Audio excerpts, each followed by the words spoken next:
Hello, everyone, and welcome back. So, what's on tap for today? Well, we're continuing our debate reaction videos between Ana Kasparian and Ben Shapiro. And this is part 8. And the question that they had to answer is what is your opinion of school choice? Where do you stand on that? And on universal basic income. We're going to get to all of that in the next few seconds. But before we do so, we just want to let you know you're watching the Dr. Nasir Shaikh Show. I'm your guest host for today. My name is Dr. Nasir. Love for you to subscribe to the channel, hit that notification bell, like, share, and follow us. Put your comments below. Let's get to the debate between Ana and Ben. We've got 4.5 minutes. So, Ana, you had said earlier, comment about education, that people can choose to send their kids elsewhere. We are an organization that firmly believes in education choice, and we've got a lot of kids in this state and others that are sentenced to underperforming schools solely by virtue of their zip code. We tell families in this Commonwealth, that's your school. We would never tell them that's your supermarket, that's your doctor, that's your dentist, you get to choose. And a lot of that, to be blunt, is because of the collective bargaining agreements with tenured teachers and how much you pay. Can we really get to educational choice? Because a lot of these parents can't afford to send their kids somewhere else. Can we really get to that real education choice given the current state of collective bargaining in this Commonwealth and in this country to a large degree? Yeah, absolutely. I'm going to say something that's incredibly unpopular with this group, and that's totally fine. The best education in the world currently takes place in Finland. They have the top education model, and they have completely banned private education. I would do the same.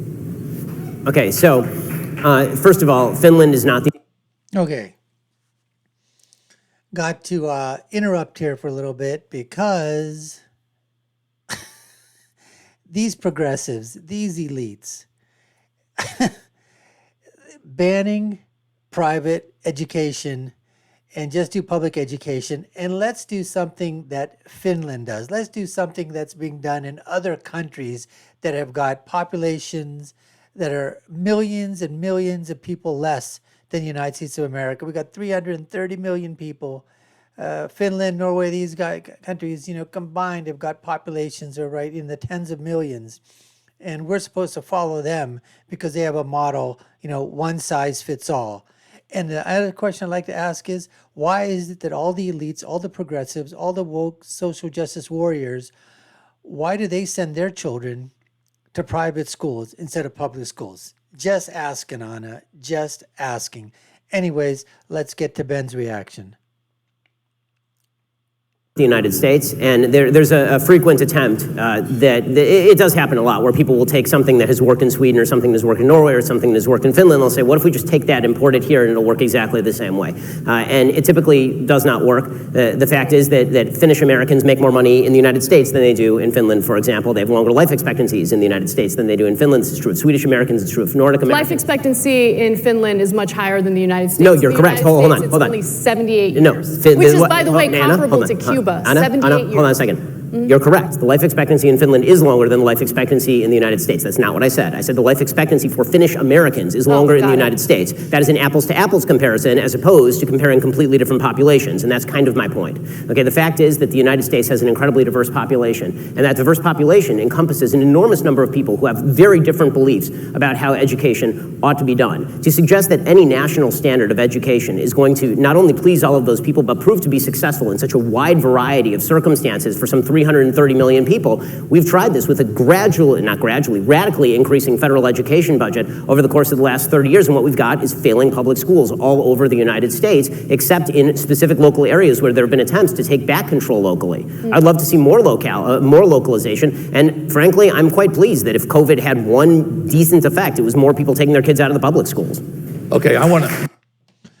Just wanted to basically go on that is that once again, I think on this question here is, what are your thoughts on school choice? I think Ben won this debate again, clear and simply by putting forth 6 cent points. All Ana said basically is, hey, Finland's got a great model. It's the best in the world.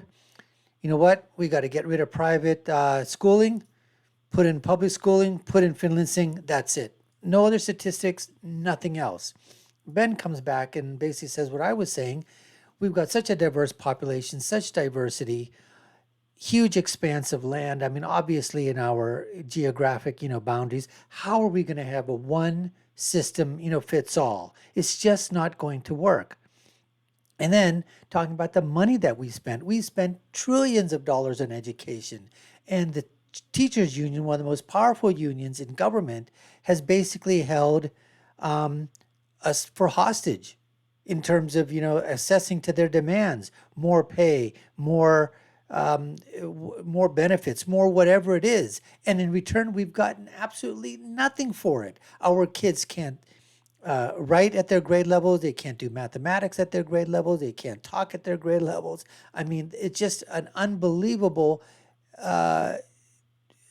it's an unbelievable situation with public schooling, and we know that. Now, there are some localities where the zip codes are where, there's high income, and those public schools are good. They attract the good teachers, but those are far and few between. You go in the inner cities, you know what I'm talking about. It's hard to get teachers inside there. Teachers will come in there. I mean, the poor teaching skills, poor teachers that get there, pay may not be as great.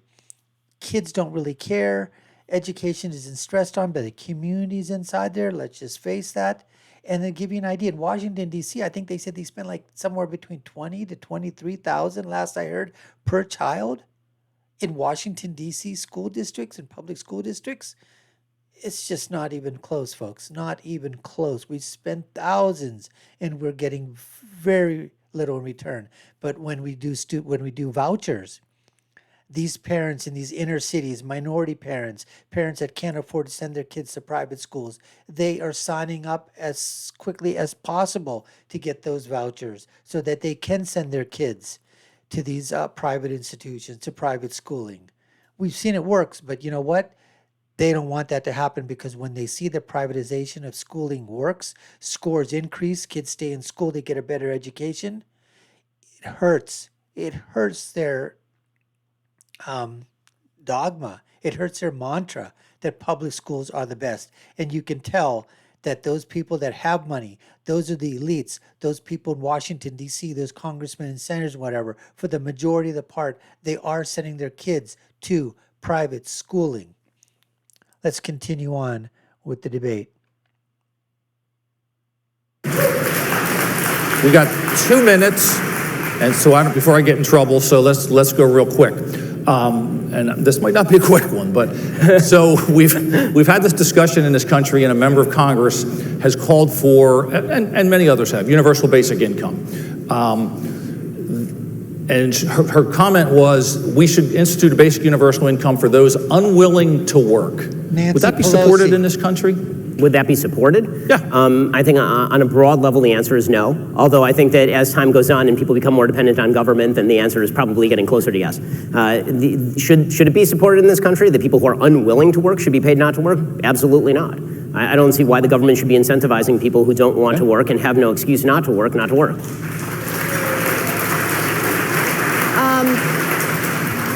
I mean, look, this is an opinion. I have a different view of humanity, and I think most people want to live lives with purpose. So I think most people do, in fact, want to work.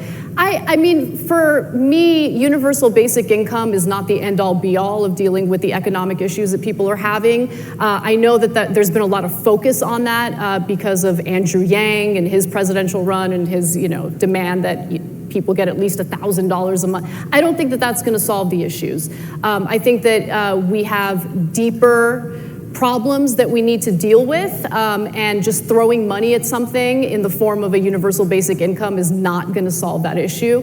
But if we decide, okay, maybe we're going to experiment with this on top of providing a much more robust social safety net, then maybe we're having a conversation. But to me, the issue of UBI is less interesting. Okay, final question. We're almost at.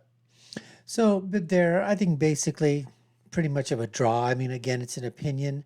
It is a part of policy, as Ana brought forth, that this was from Andrew Yang. And when his, failed pretty much, from the very start, presidential run, that was just a joke. He was talking about all this thing that, truckers within the next 5 to 10 years, there's not going to be any more truckers. We're going to be doing things differently. We're going to be shipping differently. I don't know what his it was just so, whatever he was talking about, at that time. So we're going to have to come up with different ways. People aren't going to be able to work. Automatons, automation is going to occur, and that's probably that's true to an extent. We're seeing that right now, where machines and other things have taken the place of human intervention or human jobs, obviously. And the question just has to be asked is, are we going to do another transfer of wealth from those who have it, those who make it, to those who don't and those that don't want to? Like you said, pay you $1,000 a month or whatever amount they decide because you don't want to work. You just want to basically veg out, do nothing else. I don't think that's ever going to fly. But in certain areas of the country, certain jurisdictions, certain localities, like out in California, San Francisco, and some of these other places, I think you're going to start to see this thing. If not, it's already been occurring. I mean, listen, we give enough transfer of wealth through Social Security, through Medicare, through all these other benefits. You know what I'm talking, welfare and whatever. Obviously, they decide to slap on a UBI tax of some kind or UBI, policy. Hey, listen, vote, elections have consequences. If the people that you vote in decide to take the money out of your pocket to give it to people that don't want to do anything, hey, you voted for it, you get stuck with it. Unfortunately, what's going to happen if it starts to get traction at the federal level, that means some states are going to be, subsidizing this type of behavior in other states and for other people. And I just think that's wrong. I don't, UBI, no, we have enough social safety nets that are out there. For me, UBI down. As far as for school choice, I'm for absolute school choice, whatever it is, vouchers, private, you want to send to public, that's fine. You want to homeschool, that's another great choice. So in this thing here, I think Ben won the question on school choice, and on this question of universal basic income, pretty much a draw. Anyways, we appreciate you taking the time to watch. You've been watching the Dr. Nasir Shaikh Show. I've been your guest host. My name is Dr. Nasir. Love for you to subscribe to the channel, hit that notification bell, like, share, follow us. You know what to do. Comment below. Let us know what you think. I'll leave you with my final thought, which is, when you're right, and when you're left, you're wrong. We'll see you again next time, folks. Take care and stay safe.